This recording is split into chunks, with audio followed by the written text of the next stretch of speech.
안녕하세요. 수아입니다. 이번 시간은 사람이 죽으면 49제 때 천도된다고 하는데 그게 사실입니까? 이 내용은 한국의 선도의 대표적인 선지식이신 김태영 선생의 선도 체험기에서 가져왔습니다. 한 제자분께서 질문을 드립니다. 선생님, 사람이 죽으면 49제 때 천도된다고 하는데 그게 사실입니까? 선생의 답변이십니다. 내 체험에 따르면 사람이 죽은 뒤 절에서 49제만 지내면 누구나 다 천도가 되는 줄 아는데 사실은 그렇지가 않습니다. 물론 49제를 관장하는 스님이 중음신을 천도할 수 있는 능력을 갖춘 영험한 도승이라면 몰라도 대부분의 경우 하나의 형식적인 전통 의식에 지나지 않습니다. 선생님께서는 어떻게 그것을 아십니까? 이곳에서는 사찰에서 49제를 직접 관장하는 스님들이 찾아오는 수가 있습니다. 대체로 건강이 악화된 상태입니다. 그 이유는 그 스님들이 중음신을 전도할 능력이 없는데도 전도제를 주관했기 때문에 전도되었어야 할 수많은 중음신들이 전부 다 그 스님들에게 빙의되어 있기 때문입니다. 나는 이런 경우를 숱하게 체험했기 때문에 자신 있게 말할 수 있습니다. 참 어려운 문제죠. 스님들이 또 이제 빙의가 되고 하니까. 그래서 저도 저에게 천도제 잘 지내시는 스님이 계시면 아시는 분 계시면 소개해 달라는 그런 메일이 가끔 옵니다. 근데 제가 절대 소개 안 해 줍니다. 왜냐하면은 저도 모르니까요. 그 스님이 정말로 그런 능력이 계신 스님인지 저도 장담할 수가 없거든요. 뭐 100일 기도를 올린다든지 뭐 그러면 등을 단다든지 그러면 뭐 "어느 절에 가셔도 좋습니다." 이렇게 말할 수가 있는데 천도제는 다르거든요. 또 비용도 많이 들잖아요. 뭐 100일 기도야 보통 뭐 1 0원, 2 0원 비싸야 그렇지만 천도제는 몇백만 원씩 보통 받잖아요. 그렇게 큰돈을 들여서 하시면 그만큼 바라는 것도 많거든요, 사람이. 당연하잖아요. 되게 어려움이 있을 때 천도제를 합니다. 그럼 뭔가 성과가 나타나야 되는데 참 곤란하죠. 그래서 제가 해 드리기가 사실 굉장히 힘들어요. 천도제 그런 부분은 그러다 보니까 제가 직접적으로 아시는 분은 잘 안 해 드리고 뭐 좀 대중적으로 알려진 유명한 스님들 계시잖아요. 불교 방송에 나오시는 분들. 그래서 그런 스님들 찾아가라고 합니다. 제 소개는 아니니까 그거는. 근데 또 그런 분들에게 다녀오셔 가지고도 또 막 실망했다고 편지 보내고 그러면 좀 난감해요 사실은. 사람의 기대치를 어디까지 만족시켜야 되는지 좀 그게 막연하기도 합니다. 천도제를 지낸 다음에 바로 뭔가 좋은 일이 있기를 바라거든요. 근데 아무런 변화가 없으면 뭐 '별로 효과가 없었나? 괜히 돈만 많이 들였네.' 그래서 제가 인제 그럴 경우는 본인이 직접 하십시오. 한 1년 정도만 조상 영가들을 위한 기도를 하면 웬만한 분들은 다 천도가 됩니다. 그렇게 알려 드려요. 무상계 읽으시라고. 어떤 기도를 하든 끝에는 꼭 무상계를 읽고 조상들에게 회항하라고. "그게 더 좋습니다."라고 말할 수밖에 없더라고요. 근데 1 년씩 그렇게 하기가 싫으신가 봐요. 뭔가 그래도 좀 능력 있는 스님에게 이제 좀 의탁하고 싶은 그런 마음이 들겠죠. 그럼 다시 본문으로 들어가겠습니다. 선생님, 그럼 그렇게 빙의된 중음신들은 어떻게 됩니까? 49제를 집전한 스님에게 빙의되어 있다가 상당한 시일이 지난 후에 자연히 천도가 되는 수도 있지만 대부분의 경우 그 스님이 천도 능력이 있는 고승이나 고수를 만날 때, 이제 즉 도인들, 그에게도 전이 되어 그에 의해 천도가 됩니다. 그러니까 스님에게 빙의되어 있다가 상당한 시일이 지난 후에 자연히 천도가 된다는 것은 그래도 일단 스님들은 항상 연보를 하시잖아요. 독경을 하시니까 그때 그 독경 소리를 듣고 자연스럽게 해탈을 하는 것이죠. 이제 영가 스스로 '아 가야겠다. 이 사바 세계에 대한 집착을 버려야겠구나.' 하고 떠나는 것입니다. "선생님 그럼 천도란 무슨 뜻입니까?" 선생의 답변이십니다. 이 세상에서의 원한과 미련과 집착 때문에 구천을 헤매든가 지방령이 되어 한 장소에 복박이로 있다가 인연 있는 생령에게 빙의 또는 접신이 되어 있는 수가 많습니다. 생령이란 우리처럼 이렇게 살아있는 영혼을 말합니다. 그러다가 다행히 전도 능력이 있는 구도자를 만나면 그에 의해 영혼이 정화되어 이 세상에서의 원한과 미련과 집착을 다 털어버리고 인과에 따라 자기가 갈 곳을 찾아 떠나가는 곳을 전도라고 말합니다. 그 다음에는 어떤 부류가 있습니까? 그 세 번째 부류가 오계를 범한 영혼들입니다. 오계를 범했다는 것은 무엇을 말합니까? 말하자면 우리가 사는 이승에서의 형사범과 같다고 할 수 있습니다. 사람을 죽이고 도둑질을 하고 간음이나 강간을 하고 사기 행위를 하고 부모를 학대하거나 술김에 범죄를 저지르는 것을 말합니다.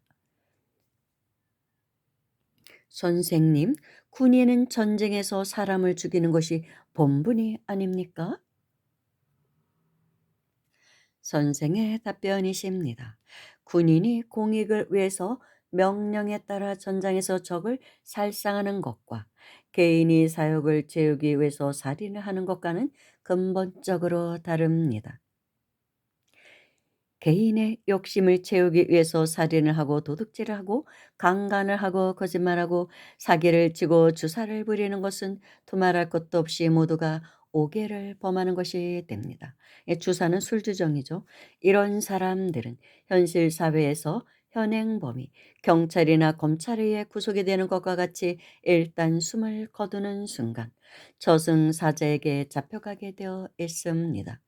숨을 거둘 때 극도의 공포심에 떠는 것은 오계를 범한 영혼이 자기를 잡으러 온 저승사자를 보았기 때문입니다.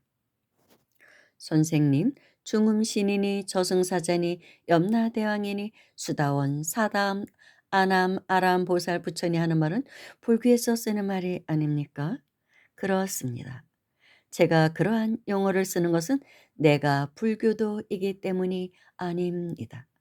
내가 수련 중에 체험한 일들을 표현하는데 불교 용어만큼 적절한 표현들을 달리 발견할 수 없었기 때문입니다.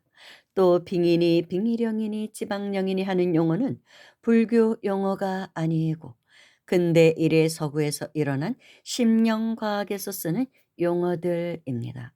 이들 용어 역시 우리말에는 적절한 표현이 없어서 차용한 것입니다. 석가모니의 초기 경전들을 읽어보면 그는 자기 존재의 실상을 자기 능력으로 규명해 보자는 구도자였지 어떤 전지전능한 존재를 믿고 의지하는 신앙인은 아니었다는 것을 알 수 있습니다. 그렇습니다. 석가모니는 우리와 같은 구도자에 지나지 않았습니다. 따라서 그를 따르는 교단에서 사용하는 용어들을 빌려다 쓴다고 해서 잘못될 것은 없다고 봅니다. 우리가 서구에서 철학, 사상, 물리학, 수학, 화학 같은 학문을 수입할 때 동양 문화권에서는 그들이 쓰는 적절한 용어를 발견할 수 없어서 그들의 용어를 번역을 한다든가 번역이 안 될 경우 원어를 그대로 쓰는 것과 같은 이치라고 보면 하등 이상할 것도 없다고 봅니다. 네, 무슨 말씀인지 잘 알겠습니다. 사람이 죽은 뒤에 어떤 길을 가게 되는지 알 것 같습니다. 첫 번째가 별 말썽 없이 대부분의 선량한 영혼들이 가는 길이고, 두 번째가 이 세상에 대한 원한과 미련과 집착 때문에 중음신이 되는 부류, 세 번째가 오계를 어긴 악인의 길을 가는 경우입니다. 이 세 부류의 영혼들을 생각하면 우리 구도자는 최소한 생로병사의 윤회에서는 벗어나야 되겠다는 각오를 새롭게 하게 됩니다. 바로 이 윤회에서 벗어나려면 어떻게 해야 되겠습니까? 선생의 답변이십니다. 계속 수련에 용맹정진하여 자기 자신 속에 있는 영원과 무한 그리고 불생불멸의 싹을 확실히 거머쥐어야 합니다. 그렇게 되면 이 세상에 더 이상 미련도 집착도 갖지 않게 될 것입니다. 미련과 집착이 없으면 윤회의 고리에 더 이상 묶일 이유도 없어지게 될 것입니다. 선생님, 선량한 영혼들인 첫 번째 부류가 가는 곳은 어디입니까? 인간계나 천계입니다. 그럼 중음신이었던 두 번째 부류는 어디로 갑니까? 그들 역시 인간계 아니면 천계입니다. 그럼 오계를 범한 세 번째 부류는 어디로 갑니까? 대부분의 경우 인간계 이하, 즉 아수라계, 축생계, 악의계, 지옥계로 갑니다. 비록 정도의 차이는 있지만 이들 세 부류의 영혼들은 모두 다 지옥계, 악의계, 축생계, 아수라계, 인간계, 천계를 육도 윤회하게 됩니다. 그럼요, 그들 중생들은 언제까지 육도 윤회를 거듭하게 됩니까? 그것은 진리를 깨달아 아나함 즉 불안가를 얻어 윤회의 구리에서 탈출하여 피안의 세계에 들어갈 때까지입니다. 그런데 이제 이분은 아나함과라고 말하는데 아나함과는 제가 알기로는 뭐 여러 가지 의견이 있어요.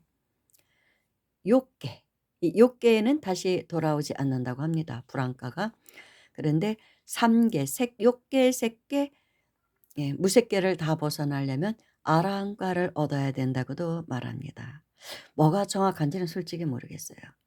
그렇게 나오고 있더라고요. 그래서 아나함과를 이제 초월계라고 하고 불안과 다시 돌아오지 않는다. 이제 그래서 이제 이분은 이 스승께서는 이제 불안과를 얻어 윤회의 구리에서 탈출하여 피안의 세계에 들어갈 때까지입니다라고 말씀하고 계십니다. 그래서 불안가를 얻은 아나함의 경지에 간 수행자는 다시는 이 욕계 사바 세계에는 이제 오지 않는다. 이제 보통은 그렇게 얘기하는 것으로 알고 있습니다. 아라는 욕계, 색계, 무색계를 다 초월했기 때문에 삼계에 태어나지 않는다. 물론 보살행을 하기 위해서 원을 세울 때는 오십니다. 근데 대부분은 오신다고 해요. 중생 제도를 하기 위해서. 다시 인간문 받아 오신다는 말들 합니다. 때로는 축생으로 태어나셔서 축생을 제도하기 위해서 일부러 또 축생계에 태어나시는 그런 성인들도 있다고 합니다. 다 성자들이니까. 그래서 가끔가다 보살의 화연으로 온 어떤 동물들의 이야기, 동물 수행자들에 대한 이야기도 나오는 것이 이제 그런 경우라고 볼 수 있을 것 같아요. 우리가 사는 지구는 사람들이 이 육도 윤회에서 벗어날 수 있는 수련을 하는데 더없이 적합한 장소입니다. 말하자면 지구는 하나의 거대한 수련장, 즉 도량 또는 도장입니다. 지구에 태어난 것을 기껏 출세하여 좋은 배필을 만나 아들, 딸 낳고 부하 인생을 즐기고 고작 세속적인 부귀영화를 누리는 기회로 여기는 사람들이 많은데 이것이야말로 큰 착각입니다. 그렇게 한 세상 살고 죽어보았자 기껏해야 또다시 윤회의 구리 속에 말려드는 것밖에 더 있겠습니까? 그러한 사람들은 어느 생에 또 찾아올지 모르는 윤회를 벗어날 수 있는 이번 생의 절호의 기회를 헛되이 낭비하는 것밖에는 되지 않습니다. 실로 안타까운 일이 아닐 수 없습니다. 선생님, 그러나 선생님께서 그분들에게 그러한 말씀을 하시면 그들은 선생님이 도리어 머리가 이상한 사람이 아닌가 의심할 것입니다. 옳은 말씀입니다. 그런 사람들은 조발심의 경지에 들어가는데도 얼마나 많은 윤회의 세월이 흘러야 할지 아무도 모릅니다. 왜 그런 현상이 벌어질까요? 중생들은 생로병사가 지극히 당연한 것으로 알기 때문입니다. 그것이 고통임을 깨닫고 그것에서 벗어나야겠다는 결심을 해야 되는데 도리어 그것을 당연지사로 생각하니 윤회에 중독되어 있다고밖에 말할 수 없습니다. 그래서 금생에 가난하게 산 사람은 고작한다는 소리가 내세에는 기필코 부잣집에 태어나기를 소원하고 금생의 사랑을 이루지 못한 애인들은 내세에는 기필코 원한 같은 부부가 되자고 서약을 하곤 합니다. 그 중독에서 벗어나려면 그럼 어떻게 해야 합니까? 스스로 자기 자신을 살피는 관을 통하여 자기 자신의 실상을 깨닫는 길밖에는 없습니다. 관을 할 줄 알면 누구나 다 자신의 실상에 도달할 수 있다는 말씀입니까? 그렇고 말고요. 미망에서 벗어날 수 있는 지름길은 그것밖에는 없습니다.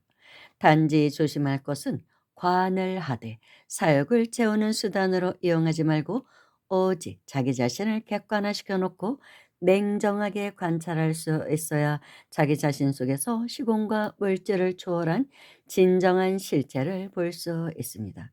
그것이 바로 윤회의 구리에서 벗어날 수 있는 첫걸음입니다. 그래서 이제 어느 선지식 분께서는 성불하는 데 가장 빠른 길이 감로관정법이라고도 말씀하십니다. 이제 그런 이제 관수행 쪽, 이제 감로관정에 대해서는 설명드리긴 좀 길어서 생략하고 내관반적, 이제 그런 수행을 말씀하시더라고요. 여기서 마치겠습니다. 감사합니다.